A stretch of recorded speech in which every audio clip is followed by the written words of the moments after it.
Dobroveče i dobrodošli u još jedan moj novi video.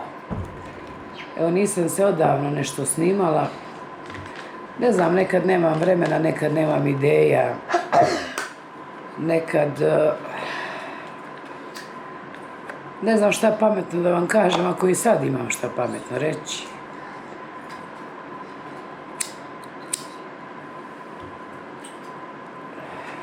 Eto, ja sam došla na ideju da vam pričam malo o životu nas slijepih ljudi. Hvala Bogu na ovom svijetu, kažem hvala Bogu, ono što kažu na svemu, ima nas dosta. E sad, mnogi se pitaju kako se mi snalazimo, kako mi to živimo, da li mi sjedimo ko biljke, da li mi možemo nešto da uradimo, da li mi možemo da skuvamo. Ja sam čula puno puta razna pitanja. I evo ja ću da vam kažem da možemo. Izvinite, jedem malo jabuke. Napolju je kišno i nešto hladno. I bila sam malo zaspala i ne da Darko. Hoćemo da pijemo kafu i ja ustala. Šta rekao moj pokojni tata, vala sine, ne bi mi dala ni umrijeti, a i Darko meni.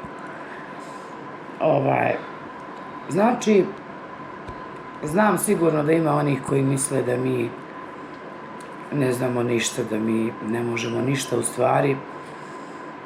To nije tačno. Nije tačno zato što, evo, ja, znači, sam pokazala, ne da sam pametna i da sam nešto Bog zna, ali pokazala sam da mogu i da skuvam, da mogu i da hodam do prodavnice, da mogu sama, znači da mogu po kući, da mogu, ne kažem, ima onih koji ne mogu. Izvinite, nisam se još probudila, samo što sam bila preklopila. Ima onih koji ne mogu, ali prosto ja mislim da treba imati volju i sve se može. Mi znači koristimo sami i telefone, postoje tu dosta govorni aparati za mjerenje pritiska, to ću vam pokazati kasnije. Postoji govorni toplomer koji smo mi imali kad je naša curica bila mala i mi nikog nismo morali ni imali potrebu da uznemiravamo da kad dobije temperaturu od zubića, od grla, da je mjerimo temperaturu i da spavam još. I tako nešto mi se stvarno mnogo prispavalo, ne znam zašto. Naprimjer, neki od nas znaju dosta toga. Evo sad ću ja vama da pokažem kako mi upotrebljavamo telefone. Znači možemo da koristimo iPhone, možemo Android, možemo šta ko ima. Evo. 19.00 Telekom B. Znači ovako. Zaslon je isključen. A kako ću ja sad prstima da... 19.00 Evo ovako, znači, nama kad stigne poruka, mi uđemo u poruke, pročitamo poruku. Evo ih poruke. Kad nam stigne poruka na Viber, da mogu mi s ruke, evo ga Viber. Znači, ja sam u svakoj grupi u kojoj je Nenino odelenje, Nenin košarkaški klub, znači imam i svoje grupe na Whatsappu sa nama, znači koji ne vidimo, to su neki moji prijatelji i tako dalje. Znači na YouTube isto ulazimo, gledamo sve i svašta, pa eto sad gledate i mene. Znači dobijamo mailove, kao i svi drugi, gledamo vremensku prognozu, navijamo alarme, znači radimo, baš mi sad ti nisi trebao, znači radimo sve živo. Tako da, eto, neki se pitaju, sigurno znam i opet im kažem, eto, mogu da pogledaju te neke moje videe, pitaju se i pričaju kako, eto, mi ne možemo ništa, kako mnogi od nas poručuju hranu, kako ja ne kažem, nekad se desi da je i poručim. I to je tačno, što mi ova kafa polako me budi, ja se izvinjavam. Znači, poručimo i mi nekad hranu, nije sporno. Ali kod mene u kući svaki dan skoro se nešto kuva. Znači, normalno se družimo, normalno funkcionišemo, imamo svoja pomagala koja su nam potrebna, prije svega štap, to je stvarno jedna neophodna stvar koja je nama potrebna. Ja sam u obuci bijelog štapa kasno krenula i znam kako je zavisiti od drugih, iako to nikad nisam voljela. Mene je obučavao profesor Borko Tepavčević, mislim da je pokojni, jer i tada je imao 80 godina, možda i nije, možda sam čovjeka sahranila, ali sigurno znam da se on na mene ne bi ljutio, jer to je bila jedna legenda, jedan izuzetno dobar čovjek. Legenda čovečanstva.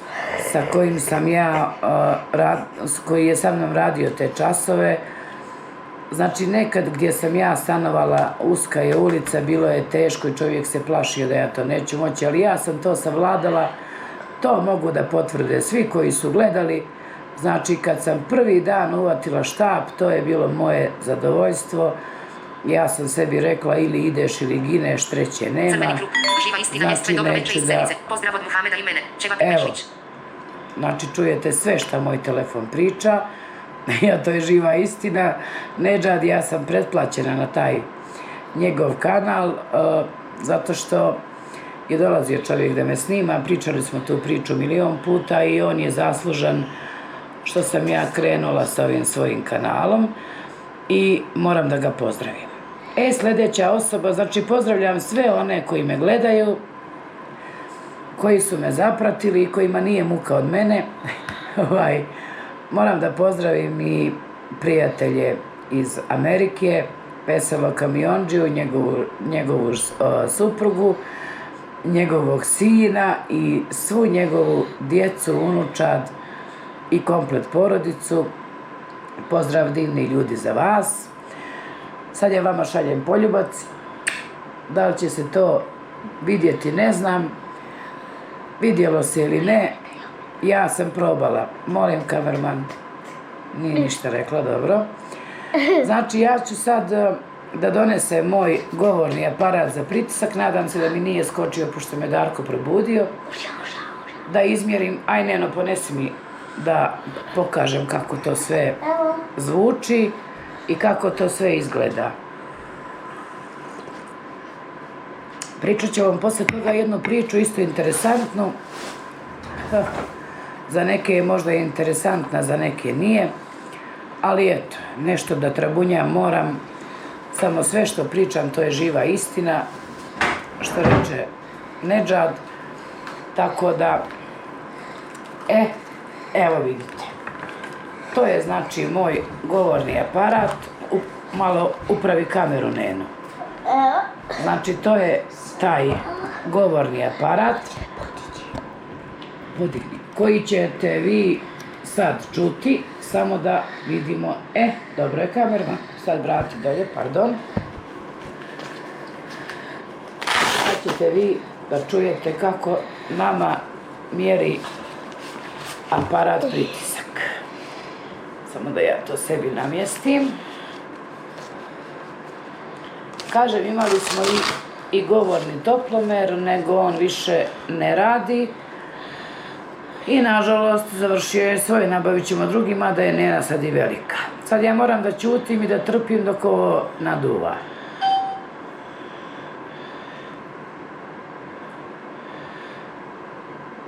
Vodite računa da vam žetna bude u visini srca. Ne pomerajte se i ne govorite. Ako ste spremni, merenje počinje.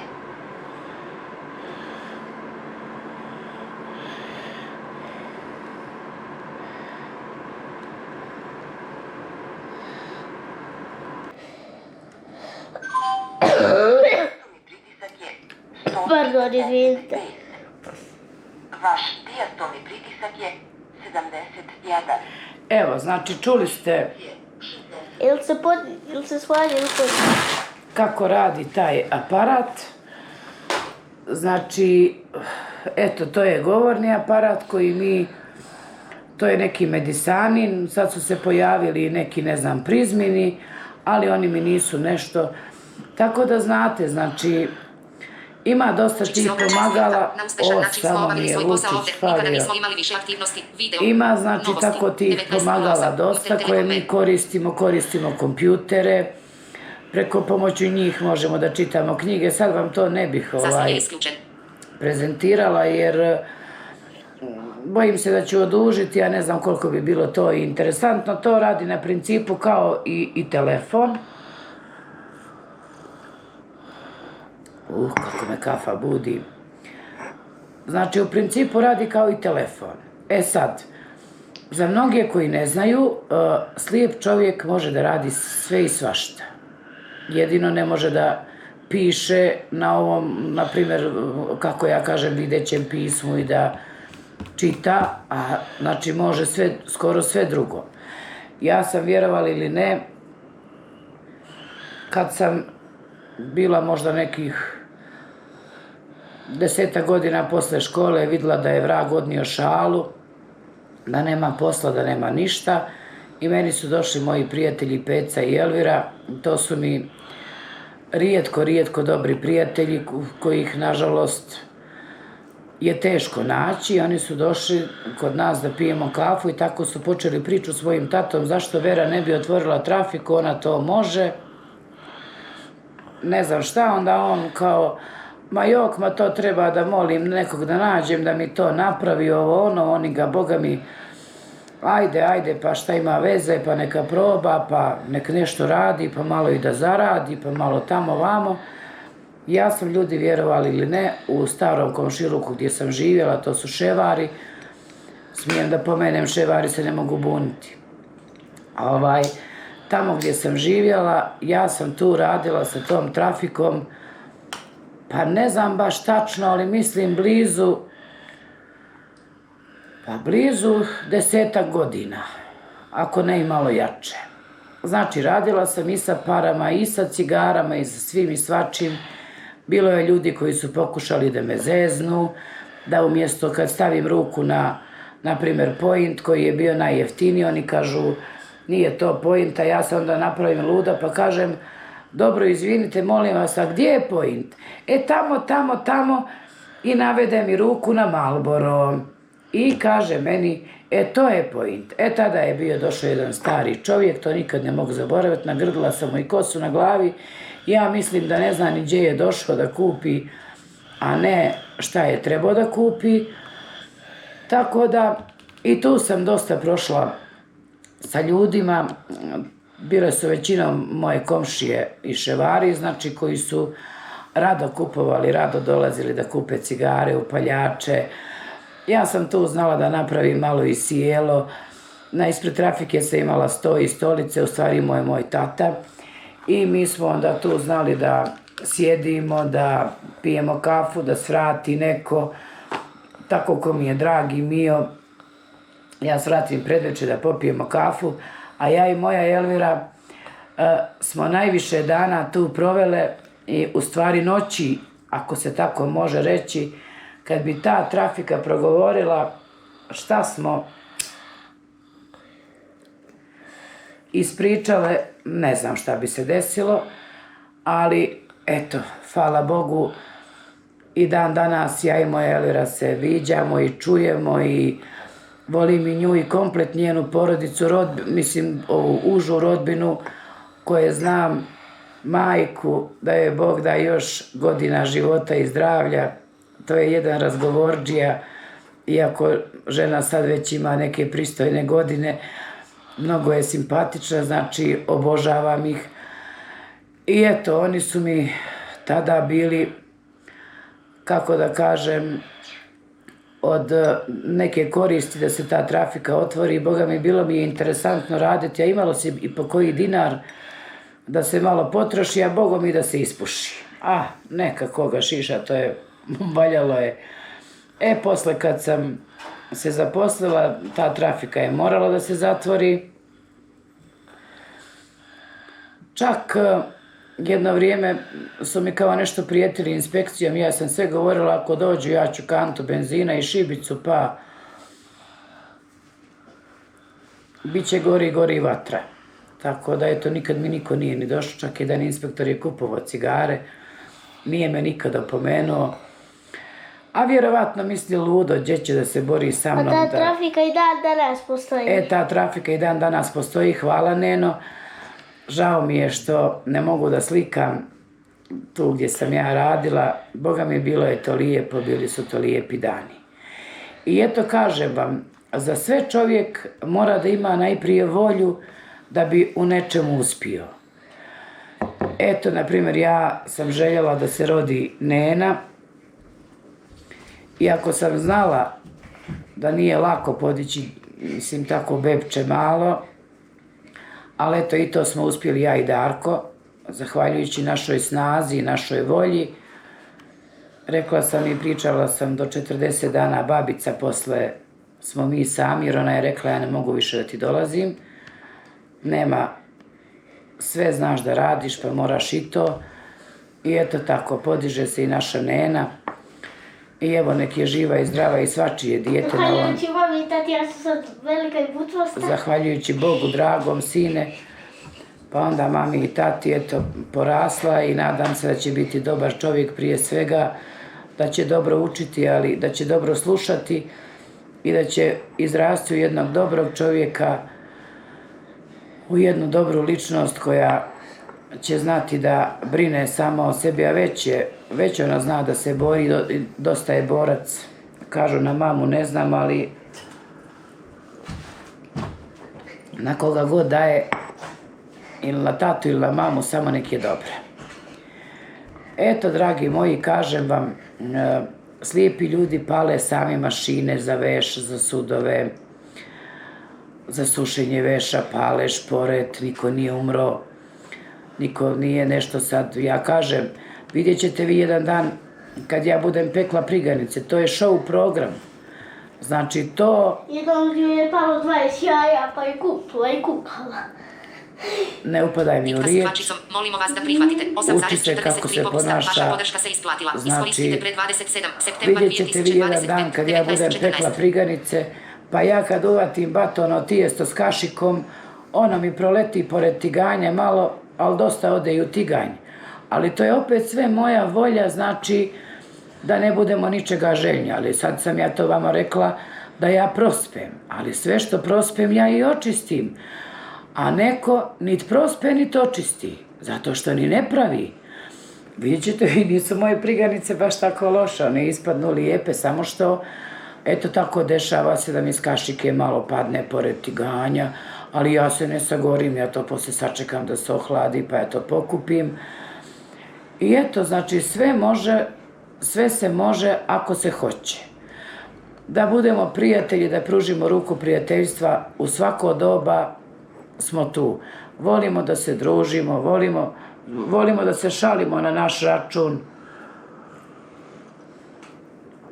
Bar ja, meni to uopšte nije problem. Ja se ne ljutim ni na što to kad me neko tako nešto pita u vezi vida ili ne znam čega. Ima brate iz seljaka, pa misle ako ne vidiš da si glup, totalno. Ja opet kažem, nisam ja ni pametna, Bog zna, ali opet znači funkcionišemo kao i svi. Evo jedna anegdota, kad sam ja zezala Darka, mi živimo u zgradi gdje su stvarno ljudi ok na svom mjestu, komšije su nam dobre, nema tu šta. Ali jedan dan Darko je krenuo u prodavnicu i s nekim se mimoišao tu na stepenicama ko mu nije rekao dobar dan. I sad njega to pogodilo nešto, a mene to ne pogađa. Ja nekako nisam od tih, samo pomislim u sebi Bože sačuva i to je to. I sad jedan dan otišao Darko u prodavnicu, ja se dogovorim s kumom da ću da zeznem Darka. I ja odem u kuću i obojem neke velike čizme. Nena bila u vrtiću. I kažem, kume, sad ćeš da viš kako ću Darku, da prođem pored njega. I sad idem ja, kako je Darko došao iz prodavnice, zvonio na interfon i ja brzinom silazim dolje onim džizmama, dumbe, bumbe, i stala pored Darka, taman da se mimo iđemo, a on kaže, dobar dan. I ja prođem kao, neću da mu se javim. I onda mu poslije rekla da sam ja i tako, eto, smijali se. Znamo mi dosta na naš račun, tako. A Boga mi kad smo se, jednom, toliko smo se pukli glavama da sam mislila mi je probio sinus. Sve su mi četvorostruke suze išle i to se dešavalo nekad kad žurimo, kad nešto, kad me pukne glavom, da je bar samo malo visočiji ili da sam makar ja, ali eto. I tako, eto, ljudi, ne znam šta da vam više pričam, eto, željela sam samo da se javim, a da vam ne budem dosadna i eto, da kažem da i mi slijepi živimo koji svi drugi, ima i onih koji ne mogu ništa, ali jednostavno ne mogu zato što neće ili šta znam. A ima nas i koji se borimo, kao i u svakom životu. I ljudi koji vide, neki su tropavi, brate, ne znaju da isprže jaje, a opet neki znaju sve i svašta. I tako i mi. Neko od nas se bori za kuhinju, za kuću, da očisti, da opere, da skuva, a opet neko se ne bori, neko prosto nije taj tip ili šta je, ne znam. I velika sreća slijepih ljudi je koji se sami kreću, koji ne zavise ni od koga, koji odu da kupe u prodavnicu sve što njima duša želi, da ne moraju nikoga da mole, da ne mora svako da im zna ni koliko podignu novca sa banke, da li je to 20 eura, da li je to 200 eura. Znači, sve to ima svoje, ima čovjek tu neku svoju privatnost i tako. Eto, ljudi, toliko od mene za ovaj video. Vidimo se u nekom narednom. Ja vam želim sve najbolje. Pozdravljam sve ljude koji me gledaju i kojima nisam dosadna. Zapratite me ako želite. Naravno, ne molim nikoga. Zapratite ako želite. I vidimo se i čujemo u nekom sljedećem videu. Pozdrav!